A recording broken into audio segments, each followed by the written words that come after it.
De lunes a viernes, Cristian Barken nos invita a cultivar nuestro propio jardín para impedir que el desierto avance. Una hora de autocultivo intensivo, con conversaciones, historias, viajes, pensamientos. Un viaje a la palabra lleno de asombro para desenterrar los tesoros que nos esperan en nuestro propio jardín a la hora del regreso a casa. En Pauta 100.5 FM, aquí comienza Desde el Jardín. Una presentación de Volcán, líder en soluciones constructivas, innovadoras y sostenibles. Lo esencial de toda exploración será volver al propio jardín y ver las cosas por primera vez, decía el poeta T.S. Eliot, y en este día, lunes 9 de septiembre, voy, como siempre lo hago a esta hora, después de las 7:30, un poco pasadito, caminando, retornando a paso lento, elogiando y viviendo la lentitud tan necesaria en estos días agitados, rumbo a mi jardín. Pero voy contigo, radiovidente, no camino solo. Tú vas al lado mío, me escuchas, en Antofagasta, en Temuco, en Viña del Mar, en Valparaíso, también en la megápolis de Santiago, y voy pisando las hojas, me saqué los zapatos, es un momento de relajo, toco con mis pies la tierra, voy de alguna manera preparándome para centrarme, recentrarme. Nos extraviamos muchas veces, a veces en el curso de un mismo día, nos alejamos y nos extraviamos de nuestro propio centro, pero es necesario siempre regresar al propio centro. Ese es el sentido de volver al propio jardín.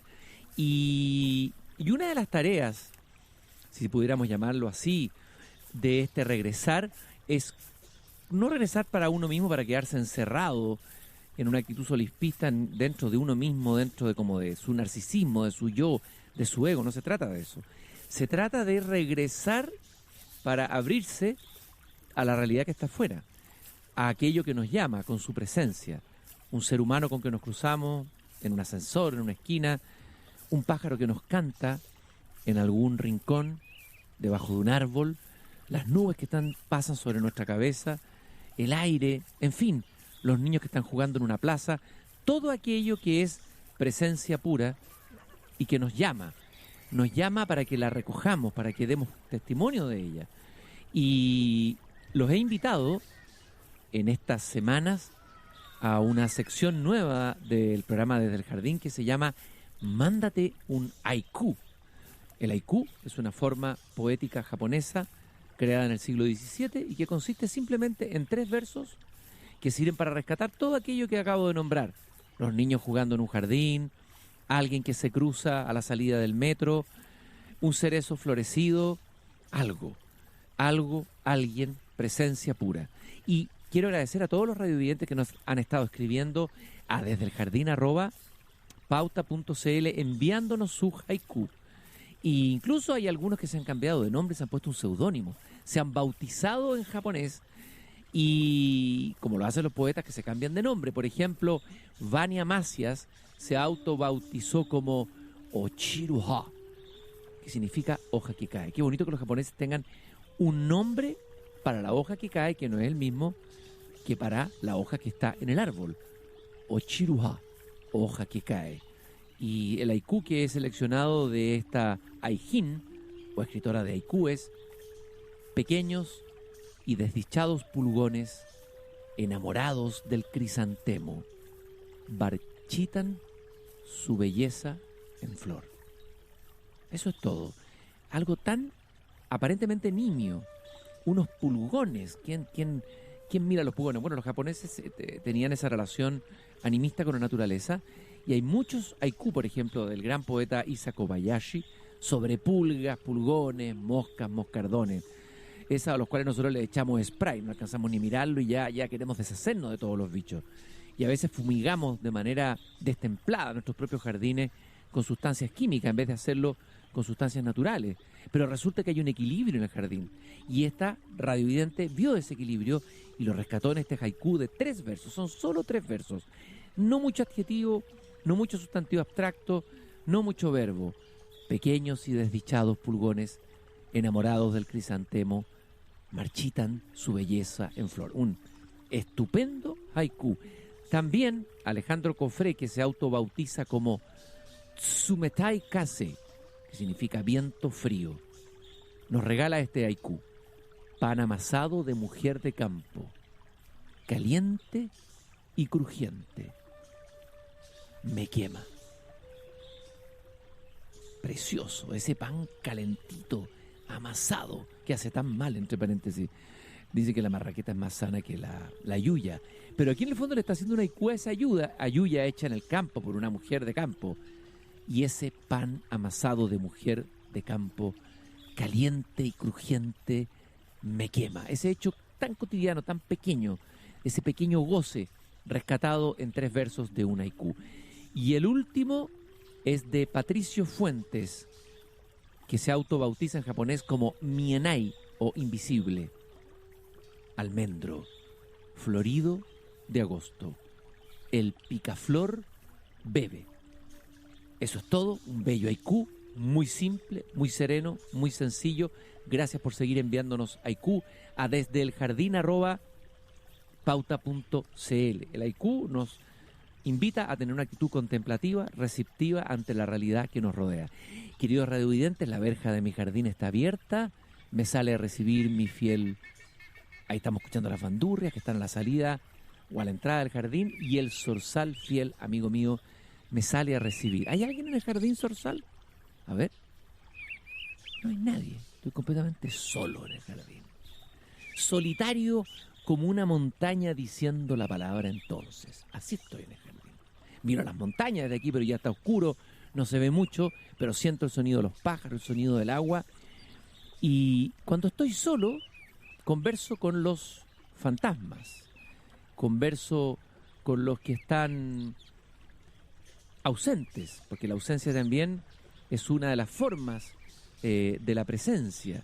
Y eso me recuerda unos versos que escribió hace mucho, mucho tiempo un poeta muy, muy antiguo de lengua española, Francisco de Quevedo y Villegas, que en el siglo XVI él estaba encerrado en una torre, lo habían mandado ahí en prisión, y escribió un soneto desde la torre. A ver, expliquemos brevemente qué es un soneto. Esto lo hemos estudiado alguna vez en el colegio y no lo han enseñado tan mal que seguramente el que escuchó la palabra soneto ya cambió la radio. Tranquilo, no se vayan todavía.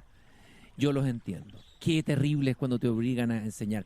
El soneto consta de... No, soneto es una forma poética muy tradicional. Es casi como una jaula, porque el poeta tiene que moverse dentro de una estructura muy, muy rígida, aparentemente, que consta de 2 cuartetos y 2 tercetos. ¿Qué significa cuarteto? Significa una estrofa de 4 versos. Y algo pasa en esta estructura, que es una de las más antiguas del idioma español, que algunos consideran que es la prueba para demostrar si alguien es poeta o no. Eso lo dijo Juan Cristóbal Romero, poeta chileno, que hizo una antología de poetas chilenos en que decía: si Neruda escribió un soneto, significa que se la puede escribir en verso libre. Si Gabriela Mistral escribió un soneto, pasó la prueba. Es como en el piano, no es llegar y ponerse a improvisar obras vanguardistas si antes no he tocado, no sé, una sonata de Beethoven, ¿no? Bueno, la sonata es la prueba de fuego para el poeta. Y Quevedo es el dios, uno de los dioses del soneto. Y escribe este soneto donde un poco describe la sensación en la que estoy yo, solo en mi jardín, rodeado de libros, con un tocadisco, con música. En esa época de Quevedo no había tocadiscos.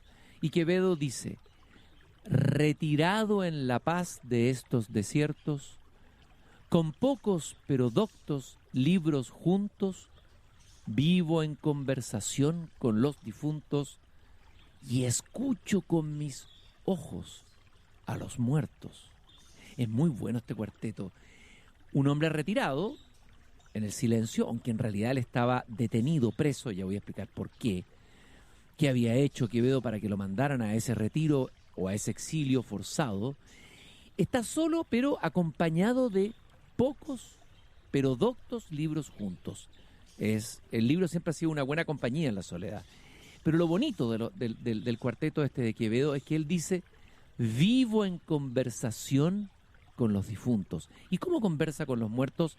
Es un medium, hace espiritismo. De alguna manera el lector es un espiritista, ¿eh? Porque al abrir un libro, esos personajes que ya murieron ese autor que ya murió vuelve a vivir, vuelve a hablar.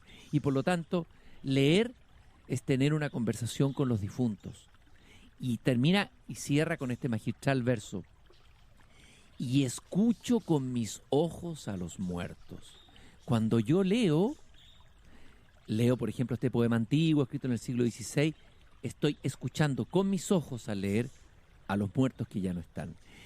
Esa precisión, esa capacidad de síntesis del poeta Quevedo es la que quiero celebrar hoy día, porque esta semana se celebra el aniversario del nacimiento de uno de los más grandes poetas y escritores de la lengua española, que hoy día ya nadie lee, obviamente, porque tuvimos la mala suerte de que fuera mal enseñado en los colegios. La destrucción de la buena literatura por culpa de los intermediarios de la literatura. Él nació nació en Madrid un 14 de septiembre, hoy día estamos a 9, de 1580. Era un niño que nació cojo, con pies deformes y con severa miopía. Hay una imagen de Quevedo muy clásica en que se le ve con unos anteojitos redondos. Bueno, esos son los Quevedos, los anteojos de Quevedo, que se empezaron a llamar Quevedo porque los usaba él. Era bastante miope Quevedo y seguramente una infancia solitaria y triste hizo que Quevedo se concentrara en la lectura, leyó mucho, fue cultísimo y tenía un manejo del idioma, de la lengua extraordinaria. Quiero compartir con ustedes, para que vayamos entusiasmándonos con la figura de Quevedo, que estamos celebrando aquí como un lujo asiático, porque es realmente en un programa de radio transmitido en la hora prime, hablar del poeta Quevedo es darse un lujo asiático. Quiero compartir algunas frases, porque Quevedo no solamente fue un gran poeta, sino que fue sobre todo, y junto con el poeta, un gran prosista. Y seleccioné algunas frases célebres de Quevedo que están repartidas o en sus poemas o en sus frases. Hay que decir que Quevedo tuvo una tendencia a la esticomilia. Eso suena como una enfermedad, ¿no? ¿Qué es lo que es la esticomilia? Una palabra horrible, ¿eh? Pero la esticomilia es cuando cada verso o cada frase en un poema o en una prosa tiene un sentido tan completo en sí mismo que uno puede sacarlo de ese verso o de esa estrofa y citarlo porque es una frase densa en significado. Esa maravilla que es esa frase para el mármol, que uno saca a veces de algunos poetas, y son algunos poetas los que tienen esa capacidad de concentración y Quevedo la tuvo. Por ejemplo, algunas frases de Quevedo. La soberbia nunca baja de donde sube, pero siempre cae de donde subió. Extraordinarias. Otra. Las palabras son como monedas, que una vale por muchas, como muchas no valen por una. Ahí se está refiriendo a aquellos que llenan el aire de palabras, como yo a veces, pido excusas. Los parlanchines, los políticos que usan la retórica, pero que están tirando muchas palabras, pero esas muchas no valen una. En cambio, los poetas, que son los que dicen mucho con poco, serían los de la primera afirmación. Las palabras son como monedas, que una vale por muchas, como muchas no valen por una. Después esta otra frase, creyendo lo peor, casi siempre se acierta. Esto es terrible. O sea, cuando uno dice esto es lo peor que me ha pasado en la vida, seguramente sí. Es lo peor que te ha pasado en la vida y probablemente te seguirán pasando cosas peores. Solo los amigos de Quevedo. El amigo ha de ser como la sangre, que acude luego a la herida sin esperar a que le llamen. Qué bonito eso. El amigo es como la sangre que acude a la herida, al dolor que tiene el amigo, como cuando la sangre nos sale a borbotones cuando nos herimos. El amigo ha de ser como la sangre que acude luego a la herida sin esperar a que le llamen. Luego dice Quevedo en otra de las frases acá así al azar de sus libros, los que de corazón se quieren, solo con el corazón se hablan, dice Quevedo. Y esta otra frase más satírica, todos los que parecen estúpidos lo son, y además también lo son la mitad de los que no lo parecen. Es muy buena. Uno dice, tanta gente estúpida, bueno, pero hiciste la cuenta de los estúpidos que son obviamente estúpidos, pero hay otros que aparecen no estúpidos y son la mitad de esos que parecen inteligentes, son en realidad estúpidos. La madre de Nicanor Parra, que era una mujer campesina, acuñó un término muy preciso para eso: los inteligentontos. Otra frase de Quevedo: el valiente tiene miedo del contrario, el cobarde de sus propios terrores. Excelente. No, el cobarde no es el que teme un peligro exterior, en realidad está temiendo su propio miedo, que es su enemigo más grande que tiene adentro suyo. Mejor vida es morir que vivir muerto. Existen dos tipos de muerte: la muerte biológica, pero la peor de todas es la muerte en vida. Vamos a iniciar entonces, como dijo Neruda en un hermoso texto que escribió y que está incluido en este libro Viajes, editado por la mítica editorial Nacimiento, que tengo en mis manos, y que quienes nos siguen en pauta.cl pueden deleitarse con la maravillosa portada y maravillosa edición. Miren qué significativo que Neruda haya escrito un libro de viajes, y son viajes a lugares. Él viajó mucho, pero el único viaje que no es a un lugar, sino es a una persona, es el viaje que él llama al corazón de Quevedo. En este libro, Neruda hace un elogio de la figura de Quevedo y dice: voy a hablaros de un poeta y de su prolongación en otros. Voy a hablaros de un hombre y sus preguntas, de sus martirios y su lucha, y veréis cómo aparecen en el tiempo otros dolores, otras luchas, otra poesía y otras afirmaciones. Os traigo conmigo en este viaje a un hombre turbulento y temible, como don Francisco de Quevedo y Villegas, a quien también considero como el más grande de los poetas espirituales de todos los tiempos, dice. Y ahí empieza a ir recorriendo la poesía extraordinaria de Quevedo. Hay una poeta cubana que también admiró mucho a Quevedo, que se llama Fina García Marús. Fina García Marús hacía una distinción interesante. Ella distingue entre el lector mosca y el lector abeja. ¿Cuál es el lector mosca? El lector mosca es el que solo se posa en las heces y en los detritus. Busca lo peor, lo más podrido de la obra, la parte oscura, la parte... En cambio, el lector abeja es el que le gusta ir a la miel, porque solo ve en ella esencias. Dejemos inventivas y poemazos, dice ahí, para adentrarnos en las zonas más altas de su poesía, la de Quevedo, la de los poemas que dedicó al tiempo, el amor y la muerte. Es decir, no leamos el Quevedo satírico, sino el poema, el Quevedo metafísico. Estoy de acuerdo con Fina García Marús, que es una gran poeta cubana, de que Quevedo, el poeta metafísico, el de las grandes preguntas, el del tiempo, el poeta espiritual del que habla Neruda, es el que llegó más alto. Pero no podemos ignorar al poeta satírico. Quevedo fue un peleador, ¿no? Imagínense un cojo, miope, brillante, genial, que vivió además en el mundo de la corte porque su padre fue contratado por la corte española y le tocó vivir en la corte. Su pasión fue la política y la poesía era casi como lo que le salía, porque tenía un don extraordinario, pero nunca le dio toda la importancia que después tuvo cuando lo leemos con el tiempo. Y se peleó con muchos y con todos. Gran pelambrero. Escribió letrillas satíricas muy sabrosas, por ejemplo, contra los médicos, contra los cornudos, y se peleó con un grande de los grandes de la época, y esto ya es farándula de altura, una sección habitual en este programa. Es farándula, pero no vamos a hablar de la pelea entre los actores de los reality shows, estamos hablando de la pelea entre Francisco de Quevedo y Luis de Góngora, los más grandes poetas del siglo de oro español. Y le tenía tan mala Góngora a Quevedo apareció después como poeta, él pensaba Góngora que él le estaba robando a Quevedo su poesía. En realidad son poetas muy distintos pero complementarios, como un Neruda y un Huidobro, que también pelearon entre ellos, que llegó Góngora a atacarlo y le dice: musa que sopla y no inspira, y sabe que es lo traidor poner los dedos mejor en mi bolsa que en su lira. No es de Apolo, que es mentira. O sea, le está diciendo: eres un ladrón copión, ¿no? En el fondo has puesto los dedos en mi bolsa, pero no en tu lira propia. Y le contesta Quevedo a Góngora: en quien hoy los pedos son sirenas. Es decir, que las sirenas son las que cantan, ¿no? Y que en realidad lo único que hace Góngora son pedos. Esas son sus sirenas. Era bien brutal Quevedo para contestar. Y después le dice: yo te untaré mis obras con tocino, porque no me las muerdas, Gongorilla.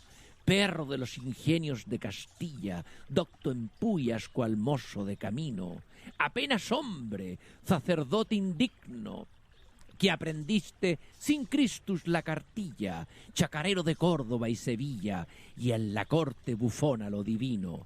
No escribas versos más por vida mía, le dice Quevedo a Góngora, le dice, yo no quiero que me robes más tú mis poemas, y por lo tanto le voy a meter tocino. Y lo acusa de sacerdote indigno, lo acusó de homosexual, de pederasta. Bueno, esas son peleas. ¿Fueron verdad esas peleas o era parte de un juego, de una especie como de... Quevedo parece que era muy bueno para la espada, que era buen espadachín, o era parte del espadichineo verbal este juego? Vamos a partir recorriendo a Quevedo y partamos por lo más bajo ya, partamos por las S, como decía. Seamos lectores en mosca, porque nos encanta la cosa pícara también de Quevedo. Partamos por su dimensión satírica. Hay un poema extraordinario, uno de los más extraordinarios de la lengua española, que se escribe sobre el poder que tiene el dinero en la vida de los seres humanos. Pensemos en esa España en que estaba llegando el oro a raudales y se empezó a corromper la sociedad con la cantidad de dinero. ¿No les parece conocido ese cuento? Cuando llega el dinero, corrompe la política, corrompe la empresa, corrompe la religión, corrompe todo. Bueno, Neruda. Quevedo, el padre de Neruda, dijo: madre, yo al oro me humillo. Él es mi amante y mi amado, pues de puro enamorado, de continuo anda amarillo, que pues doblono sencillo hace todo cuanto quiero. Poderoso caballero es don dinero. Nace en las Indias honrado, donde el mundo le acompaña. Viene a morir en España y es en Génova enterrado. Y pues quien le trae al lado es hermoso aunque sea fiero. Poderoso caballero es don dinero. Y termina diciendo Quevedo: mas ¿a quién no maravilla ver en su gloria sin tasa, que es lo menos de su casa doña Blanca la Castilla?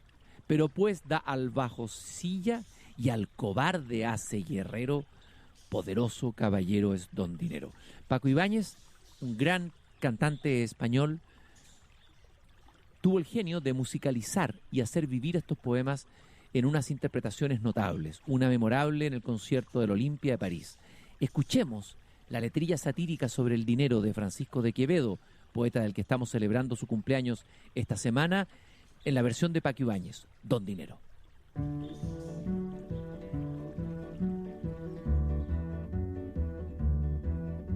Madre, yo al oro me humillo, él es mi amante y mi amado, pues de puro enamorado, de continuo anda amarillo, que pues doblo no sencillo, hace todo cuanto quiero. Poderoso caballero, es don din don, es don dinero. Nace en las Indias honrado, donde el mundo le acompaña. Viene a morir en España y es en Génova enterrado. Y pues quien le trae al lado es hermoso, aunque sea fiero. Poderoso caballero, es don din don, es don dinero.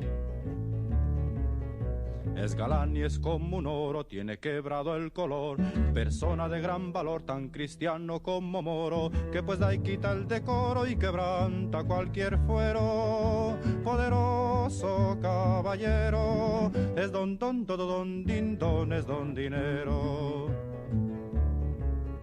Son sus padres principales y es de nobles descendiente, porque en las venas de Oriente toda la sangre son reales, y pues es quien hace iguales al duque y al ganadero. Poderoso caballero, es don din don, es don dinero. Por importar en los tratos y dar tan buenos consejos, en las casas de los viejos gatos le guardan de gatos, y pues él rompe recatos y ablanda al juez más severo. Poderoso caballero, es don din don, es don dinero. Nunca vi damas ingratas a su gusto y afición, que a las caras de un doblón hacen sus caras baratas, y pues hacen las bravatas desde una bolsa de cuero. Poderoso caballero, es don din don, es don dinero, es don din don, es don dinero, es don din don, es don dinero. Nunca vi damas ingratas a su gusto y aflicción, que a las caras de un doblón hacen sus caras baratas. Uy, ¿qué le pega a las mujeres aquí? Como diciendo, las mujeres les encanta el dinero. Prefieren un hombre rico, adinerado, que uno pobre. Eso es mentira, eso no es verdad. Eso es una infamia.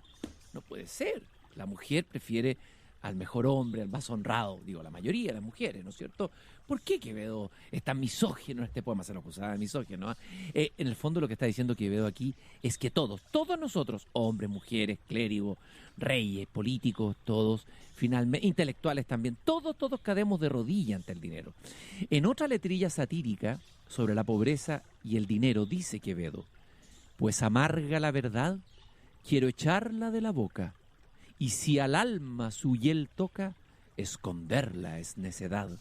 Sépase pues libertad, ha engendrado en mí pereza la pobreza. Es decir, quiere decir algo que es tan amargo y lo tiene tan guardado dentro que tiene que decirlo, no lo puede guardar. Y la pregunta que se hace: ¿quién hace al tuerto galán y prudente al sin consejo? ¿Quién al avariento viejo le sirve de río Jordán?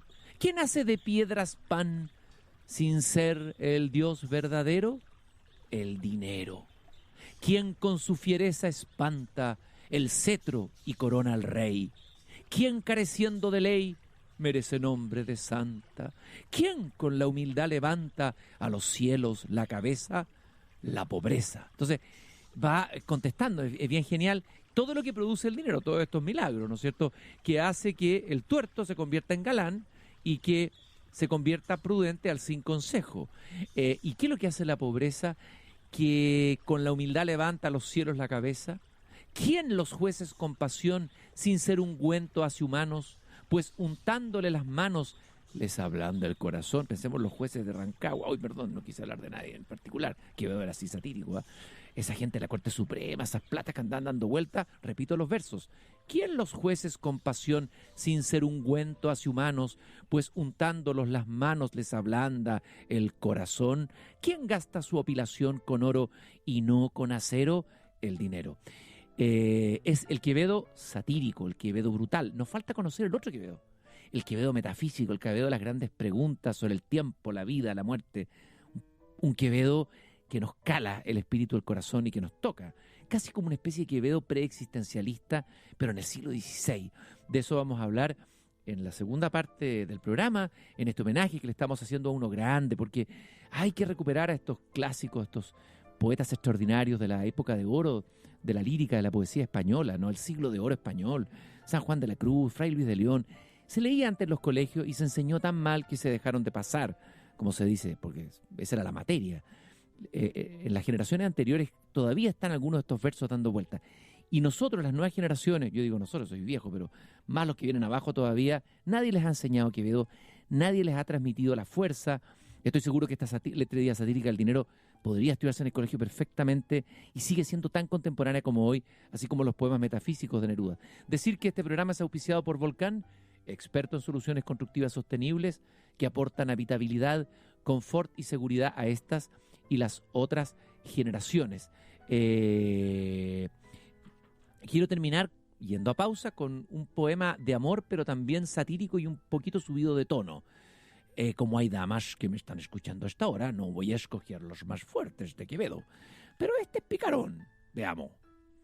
Se lo canta a una mujer que se llama Floralba, una mujer que no era su mujer, obviamente. Este Quevedo, acuérdense que era cojo, que era miope, pero era muy culto, muy brillante y tenía sus amoríos, parece que era bueno para ir a las tabernas y a otras cosas, y escribe este poema que se llama Amante agradecido a las lisonjas mentirosas de un sueño. Ay, Floralba, soñé que te... ¿Dirélo? Sí, pues, ¿qué sueño fue? Que te gozaba. ¿Y quién sino un amante que soñaba juntara tanto infierno a tanto cielo? Me llamas con tu nieve y con tu hielo, cual suele opuestas flechas de su aljaba. Mezclaba amor y honesto las mezclaba como mi adoración en su desvelo. Y dije, quiera amor, quiera mi suerte, que nunca duerma yo, si estoy despierto, y que si duermo, que jamás despierte.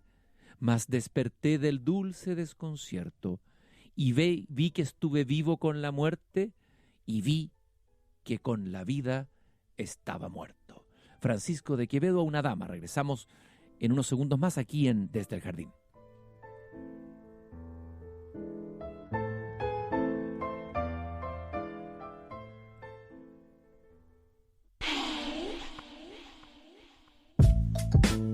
Marichu Sangronis te acompaña entre las 10 y las 12 del día con lo más relevante en tendencias, salud, calidad de vida y buena música.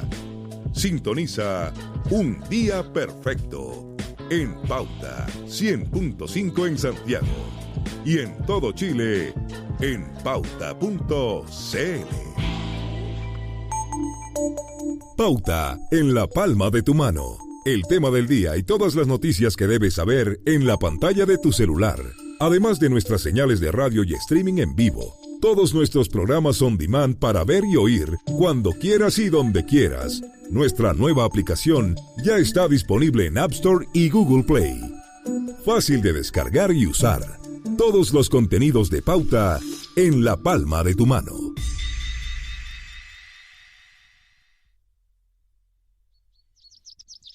Seguimos conversando desde el jardín con Cristian Barken en Pauta 100.5. Una presentación de Volcán, líder en soluciones constructivas, innovadoras y sostenibles.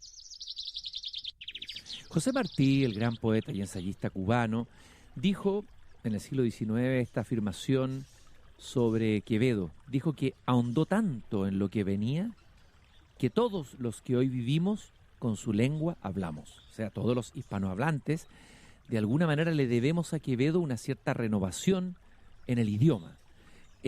Porque Quevedo jugó con todas las posibilidades que le ofrecía el español. Juegos de antítesis, de síntesis, hipérbatos, son todas figuras retóricas, dar vuelta a los verbos, jugar con la luz, con la sombra. Se dice que era poeta conceptista, poeta del concepto, poeta de la gran síntesis. Neruda, que escribió este Viaje al corazón de Quevedo, dice que para él Quevedo fue un verdadero padre, que Quevedo fue el que lo inauguró en la gran poesía metafísica, pero era un metafísico físico, tenía toda esa fuerza tremenda que tiene España, concentrada en la palabra, ¿no? Quevedo, dice Neruda, fue para mí la roca tumultuosamente cortada, la superficie sobresaliente y cortante sobre un fondo de color de arena, sobre un paisaje histórico que recién me comenzaba a nutrir, España. Los mismos oscuros dolores que quise vanamente formular y que tal vez se hicieron en mí extensión y geografía, confusión de origen, palpitación vital para nacer, los encontré detrás de España, plateada por los siglos, en lo íntimo de la estructura de Quevedo. Fue entonces mi padre mayor y mi visitador de España. Miren el elogio inmenso que le hace Neruda a Francisco de Quevedo, su padre, el que lo inició para entrar en la España profunda. Quevedo es muy español, muy de corte, muy cortesano. Estuvo preso, sufrió prisiones, sufrió amores. Fue espiritual, pero al mismo tiempo fue lascivo. Tenía esa mezcla, esos contrastes típicos del barroco español. Y además tuvo conciencia de la decadencia de España, porque España tuvo una decadencia, fue el imperio gigantesco, a donde no se ponía el sol, el imperio que conquistó el mundo nuevo, y sin embargo esa misma conquista, ese exceso, como ocurre con todo el imperio, lo llevó finalmente a una decadencia. Pero no fue solo decadencia económica, fue sobre todo decadencia moral, decadencia ética. Si alguien ha escrito un poema que hace la radiografía profunda de lo que significa la decadencia de un país que algún día fue grande, es Quevedo. Yo al escuchar este soneto pienso en muchos países latinoamericanos, en países que cayeron en la decadencia muy rápidamente, países que han significado una tragedia a nivel continental. Pero pienso también en nuestro país, que si este país descuidamos las formas de comunicación, de hacer política, de hacer empresa, si descuidamos la ética, de verdad, no convertir en una palabra abstracta, sino encarnada en nuestras acciones, nos puede pasar lo mismo. Los países se caen al abismo y a la deriva y pueden entrar en una agonía, piensen en Argentina, en un tris. Y Quevedo intuyó eso, y este poema por eso es que es tan universal. Dice: miré los muros de la patria mía, si un tiempo fuertes ya desmoronados, de la carrera de la edad cansados, por quien caduca ya su valentía.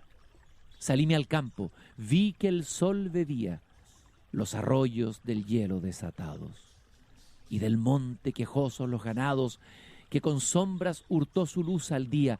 Entré en mi casa, vi que amancillada de anciana habitación era despojos, mi báculo más corvo y menos fuerte.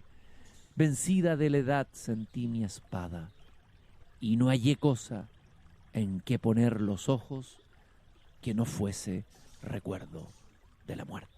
Qué tremenda esa idea final de que por todas partes donde él miraba solo había destrucción y muerte, y no hallé cosa en que poner los ojos que no fuese recuerdo de la muerte. Esa imagen cuando entra en la casa y toma su báculo, su bastón, que antes era fuerte, más corvo y menos fuerte.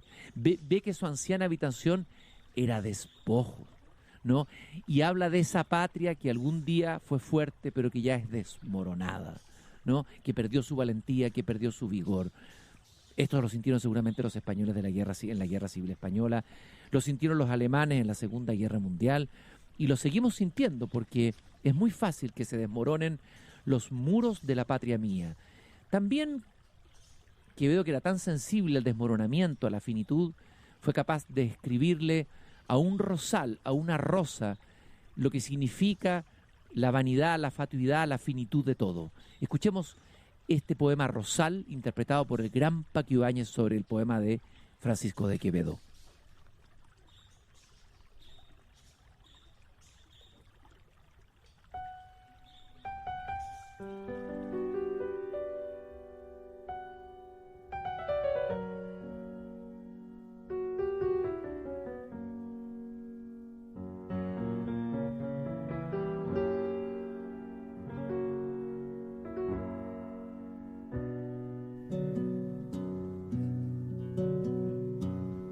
¿De qué sirve presumir, rosal de buen parecer, si aún acabas de nacer, cuando empiezas a morir, hace llorar y reír, vivo y muerto tu arrebol, rosal, menos presunción.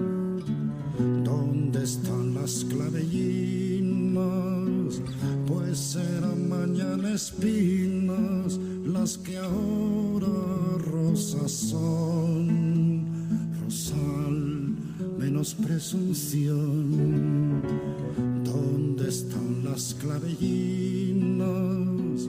Pues serán mañana espinas las que ahora rosas son.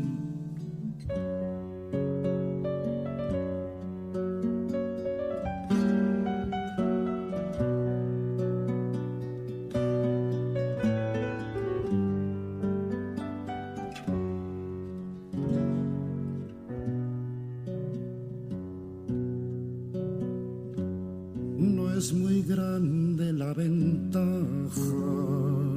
que tu calidad mejora, si es tu mantilla la aurora, es la noche tu mortaja, se está riendo la malva, cabellera de un terrón, rosal, menos presunción. ¿Dónde están las clavellinas?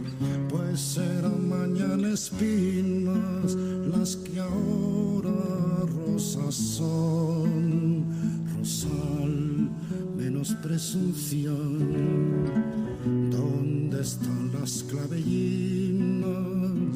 Pues serán mañana espinas las que ahora rosas son, las que ahora rosas son.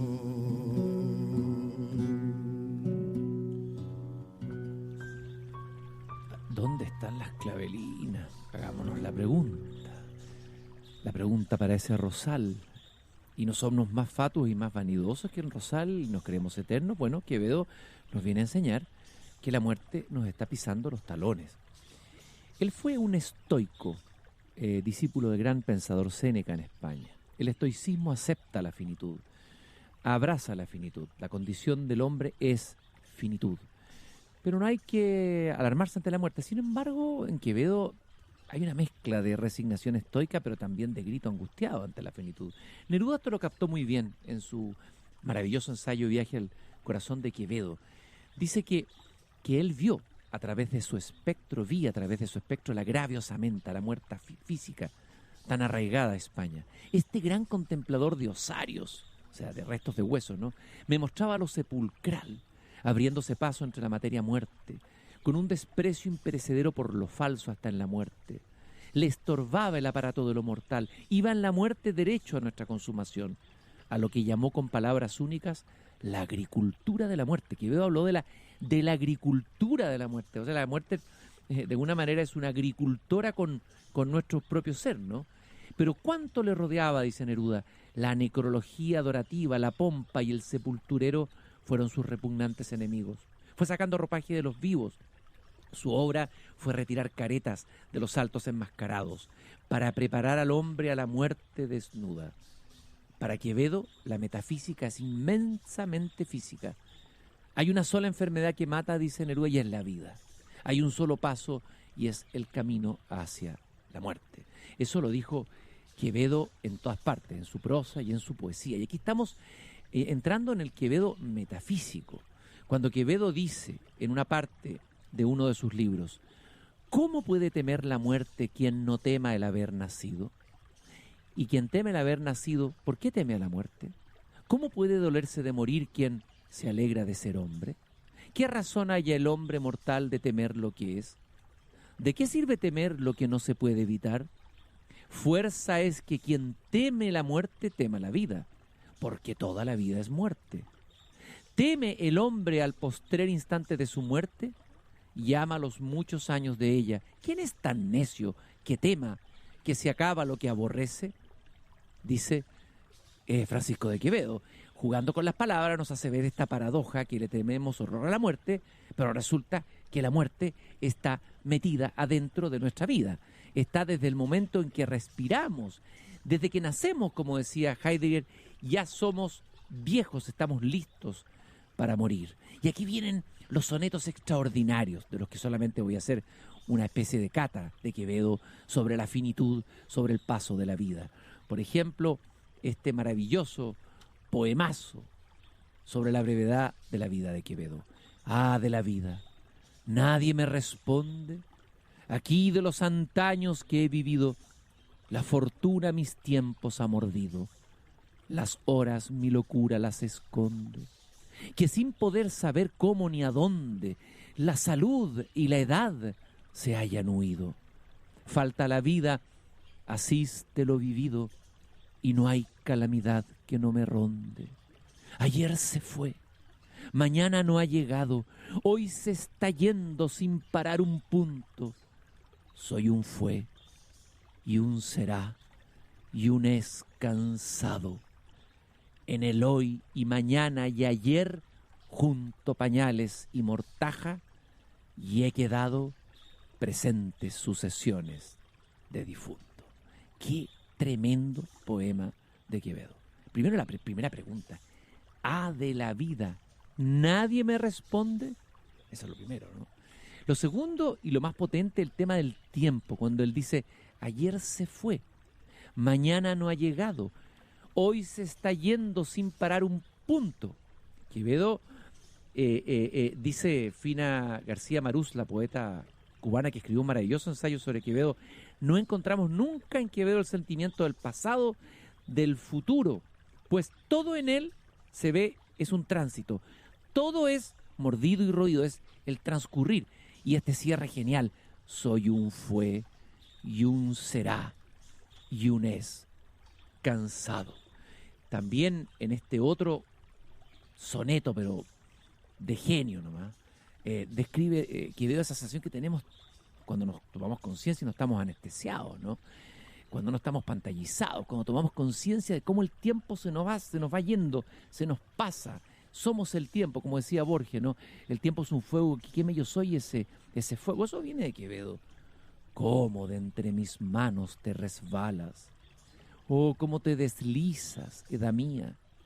Qué mudos pasos traes, oh muerte fría, pues con callado pie todo lo igualas. Feroz, de tierra el débil mulo escaras, en quien lozana juventud se fía, mas ya mi corazón del postrer día atiende el vuelo sin mirar las alas. Oh condición mortal, oh dura suerte, que no puedo querer vivir mañana sin la pensión de procurar mi muerte. Cualquier instante de la vida humana es nueva ejecución con que me advierte cuán frágil es, cuán mísera, cuán vana. La importancia de la palabra, del lenguaje. Imagínense que el poeta hubiese dicho: la vida humana es frágil, fugitiva, la vida pasa, y la vida es muy frágil, es muy miserable y muy vana. No pasa nada con eso. En cambio, si dice: cualquier instante de la vida humana es nueva ejecución con que me advierte cuán frágil es, cuán mísera, cuán vana. La importancia de la artesanía de la palabra, de la precisión, de la expresión, ¿no? Y a veces no tenemos palabras. Bueno, los poetas nos dan las palabras, nos regalan la expresión que a veces a nosotros nos falta. Este es el Quevedo metafísico, el Quevedo de las grandes preguntas, del gran dolor, de lo que está pasando en este mismo instante en que estoy hablando. El tiempo está pasando, ¿no? El tiempo ligero del que habla él, ese tiempo que corre, ¿no? Yo dormido en mis daños persevero. O sea, mientras yo duermo, yo mismo me voy autodestruyendo y yo mismo me estoy muriendo. Esto es filosofía existencialista del siglo XX, pero escrita en el siglo XVII. Impresionante. Impresionante Quevedo. No me deja de impresionar. Pero quiero volver, porque a lo mejor me puse un poquito metafísico. ¿Se acuerdan ustedes de esa historia que se encuentran el caballo del Quijote y el caballo del mío Cid?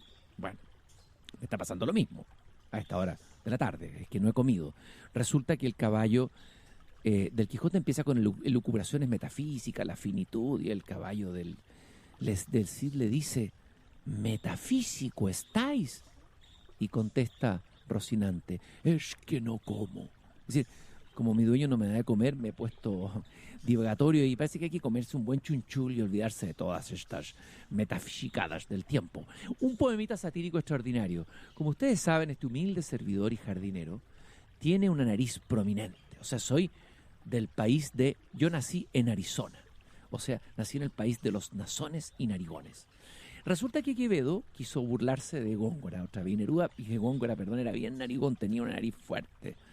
Una nariz judaica, se decía antes que la nariz, que los judíos eran narigones o son narigones, ¿no? Y bueno, Quevedo tiraba ahí sus pullitas ahí, sus burlas satíricas. Y para burlarse indirectamente de Góngora sin citarlo, habla de un hombre de una gran nariz y dice: érase un hombre a una nariz pegado, érase una nariz superlativa, érase una alquitarra medio viva, érase un peje espada mal barbado, era un reloj de sol mal encarado, érase un elefante boca arriba, érase una nariz sayón y escriba, un Ovidio Nazón mal narigado, érase el espolón de una galera, érase una pirámide de Egipto, las 12 tribus de narices érase un narcisísimo infinítimo, un naricísimo infinítimo, frisón archinariz, caratulera, sabañón garrafal, morado y frito. Ese puro verso, érase un hombre nariz pegado, es un verso genial, de una síntesis increíble para decir, este hombre era un narigón. Es decir, distinto decir, este hombre es narigón, a decir, érase un hombre a una nariz pegado. Pero volvamos al Quevedo metafísico, que nos hace un poquito a este inmenso búho que dice Neruda, ya sabe desde antes las noticias del desastre, o sea, las noticias de nuestra finitud, de que no somos nada, de que nos vamos a morir. Y ahí vienen a jodernos, acuerda que te vas a morir. Quevedo te dice eso una y otra vez, pero lo dice de una manera, con una elegancia, con una belleza. ¿Cuántos minutos nos quedan? ¿Cuántos sonetos podemos leer? El tiempo está pasando. No, nos queda suficiente tiempo, tranquilo. Vamos a escuchar, porque les tengo preparado un soneto, pero de esos. Un soneto que nos da un poquito de esperanza, a pesar de esta agricultura de la muerte de la que habla Francisco de Quevedo. Y Francisco de Quevedo que no paró de hablar, fíjese que él escribió en una servilleta una sátira contra el rey, pero era indirecta porque él era asesor de un duque. Bueno, todo un enredo de poder que uno no entiende nada. Pero alguien pilló esa servilleta, lo acusaron de haber sido enemigos envidiosos, a lo mejor estaba metido Góngora ahí, no sé, y lo metieron a la cárcel a Francisco de Quevedo y Villegas. No, a este hombre que había dicho que hay que decir siempre lo que se siente, que es muy importante decir lo que se siente, que había dicho, es amarga la verdad, quiero echarla de la boca, y tuvo esa capacidad de convertir la amarga verdad en gran poesía. Escuchemos de nuevo este poema que les había leído en la primera parte del programa sobre Quevedo, es amarga la verdad, pero en la versión de Paco Ibáñez. De Francisco Quevedo, es amarga la verdad, la vérité est amère.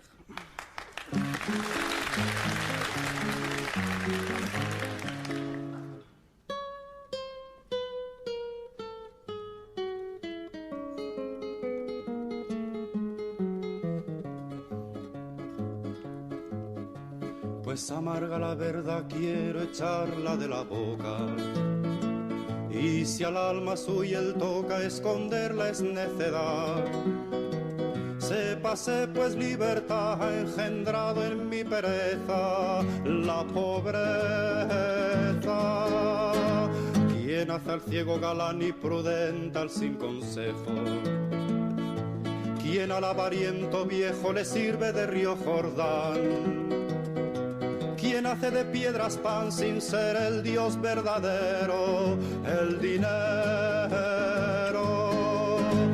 Quien con su fiereza espanta el cetro y corona al rey. Quien careciendo de ley merece nombre de santa. Quien con la humildad levanta a los cielos la cabeza, la pobreza. Quien los jueces con pasión sin ser ungüento hace humano, pues untándole las manos les ablanda el corazón. Quien gasta su opilación con oro y no con acero, el dinero. Quien procura que se aleje del suelo la gloria vana. Quien siendo tan cristiana tiene la cara de hereje. Quien hace calombra queje el desprecio y la tristeza, la pobreza. Pues amarga la verdad, quiero echarla de la boca. Y si al alma suya él toca, esconderla es necedad. Sépase pues libertad ha engendrado en mi pereza la pobreza, la pobreza.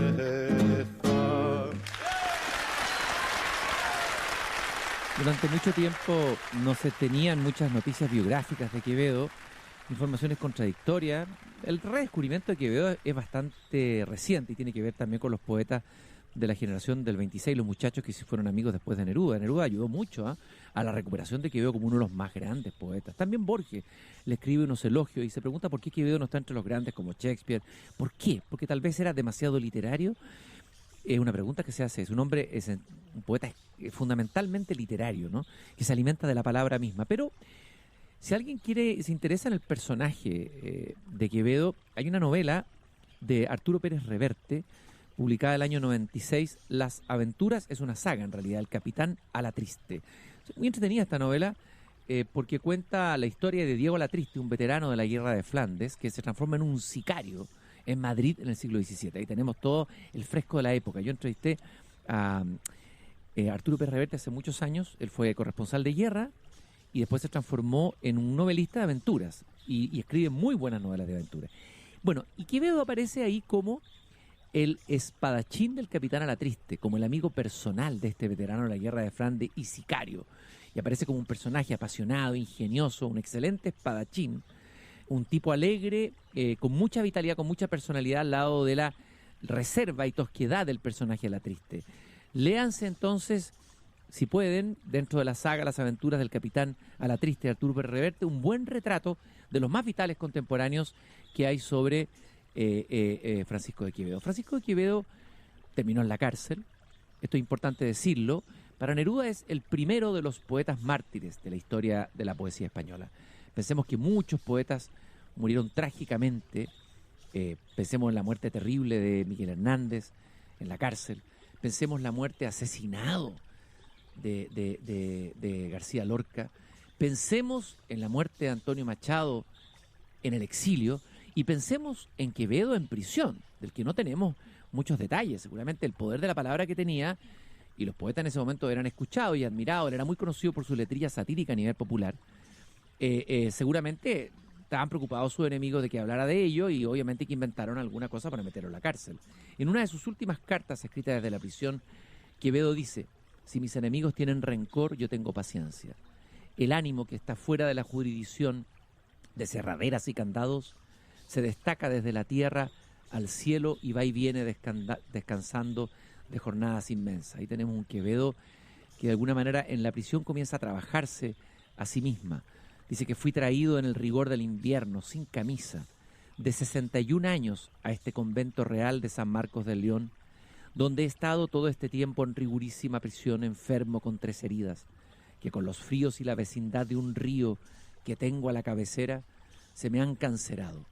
Y por falta de cirujano, no sin piedad, me las han visto cauterizar por mis propias manos, tan pobre que de limosna me han abrigado y entretenido la vida. El horror de mis trabajos ha espantado a todos. Imagínese usted el poeta más grande de España, pagando así, dice Neruda, su gran poesía, ¿no? El que levantó látigos sobre los tiranelos, los cortesanos y los príncipes, el que escribió la poesía metafísica más alta de España, termina de esa manera. García Lorca, de que hay una sincronía bien fuerte y bien potente, antes de morir, en una de esas giras que hacía por España, por apartados pueblos, llevando el teatro de estudiantes, llega a una pequeña aldea, se encuentra con una iglesia y detiene el gran carro de la barraca donde iban todos los actores, empieza a montar su escenario y comienza a caminar. Tenía un tiempo, se da una vuelta García Lorca por el pueblo y llega hacia una iglesia y entra a una nave de la iglesia completamente oscurecida. Comenzaba a atardecer.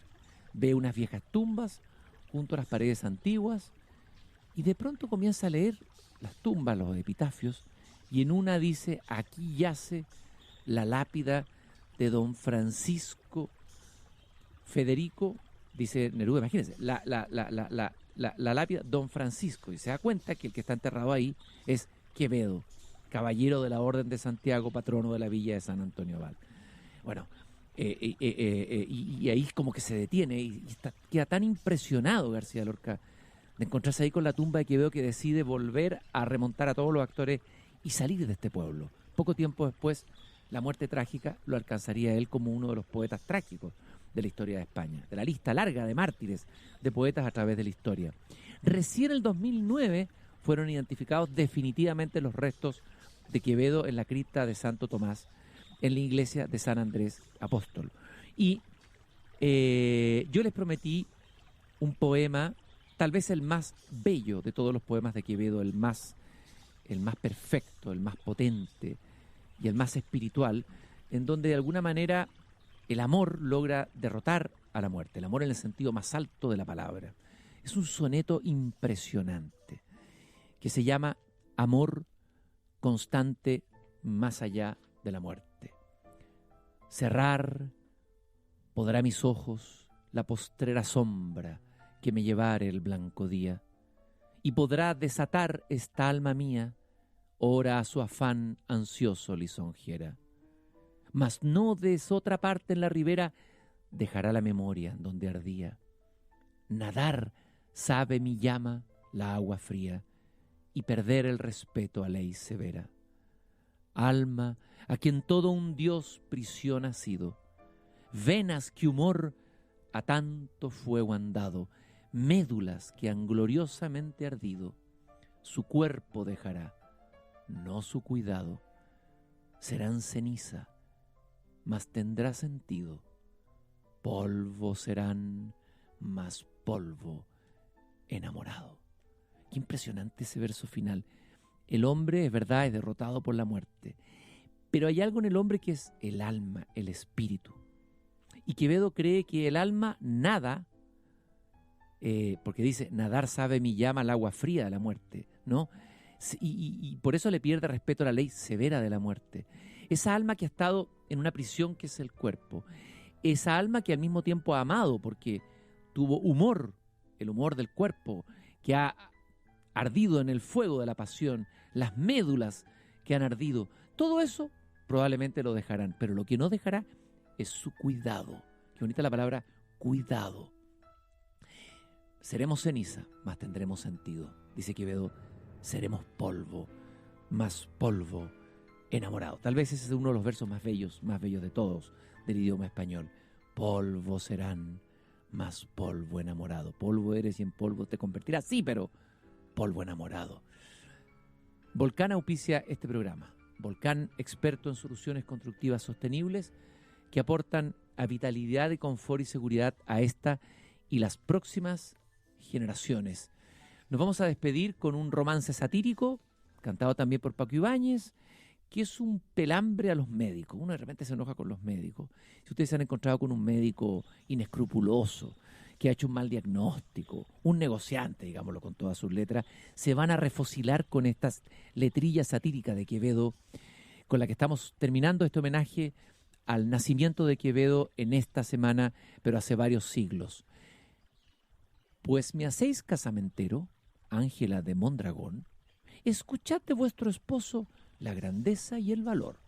Él es un médico honrado por la gracia del Señor, que tiene muy buenas letras en el cambio y el bolsón.